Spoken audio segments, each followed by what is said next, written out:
Guys, ನಿಮ್ಗೇನಾದ್ರೂ ಈ ತರ ಯೋಚನೆ ಬಂದಿದೆಯಾ? ವೇಶ್ಯಾವಾಟಿಕೆ ಮಾಡೋರು ಪ್ರೆಗ್ನೆಂಟ್ ಆಗ್ತಾರಾ ಅಂತ. ನಾನು ಹೇಳಕ್ ಹೊರಟಿರೋ ಈ ಶಾರ್ಟ್ ಮೂವಿಲಿ ಒಬ್ಬ ವೇಶ್ಯಾವಾಟಿಕೆ ಮಾಡೋ ಹೆಣ್ಮಗಳು ಪ್ರೆಗ್ನೆಂಟ್ ಆಗ್ತಾಳೆ. ಸೊ ಅಲ್ಲಿಂದ ಅವಳು ಮೂವ್ ಆದ್ಮೇಲೆ ಅವಳಿಗೊಂದು ಗಂಡ್ ಮಗು ಆಗುತ್ತೆ. ಮುಂದೆ ಅವಳು ಯಾವ ತರ ಜೀವನ ನಡೆಸ್ತಾಳೆ, ಆ ಮಗು ಏನೇನು ಪ್ರಾಬ್ಲಮ್ಸ್ ಫೇಸ್ ಮಾಡುತ್ತೆ ಈ ಸೊಸೈಟಿಲಿ ಅನ್ನೋದನ್ನ ಈ ಶಾರ್ಟ್ ಮೂವಿಲಿ ತುಂಬಾ ಚೆನ್ನಾಗಿ ತೋರಿಸ್ಕೊಟ್ಟಿದ್ದಾರೆ. ಈ ಶಾರ್ಟ್ ಮೂವಿ ಹೆಸರು ಬಂದ್ಬಿಟ್ಟು ಪುಷ್ಪ ಅಂತ.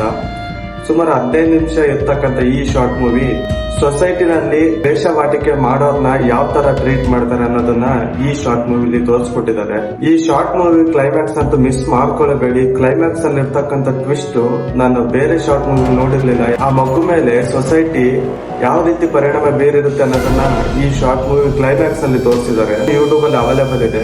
ಪುಷ್ಪ ಕನ್ನಡ ಶಾರ್ಟ್ ಮೂವಿ ಅಂತ ಸರ್ಚ್ ಮಾಡಿ, ಸಿಕ್ಕಿಲ್ಲ ಅಂದ್ರೆ ಕಾಮೆಂಟ್ ಮಾಡಿ, ನಾನು ನಿಮ್ಗೆ ಕಳ್ಸಿಕೊಡ್ತೀನಿ ಅಂತ. ಯಾಕೆ ಅವನಾದ್ರು ಬರ್ತಾನ?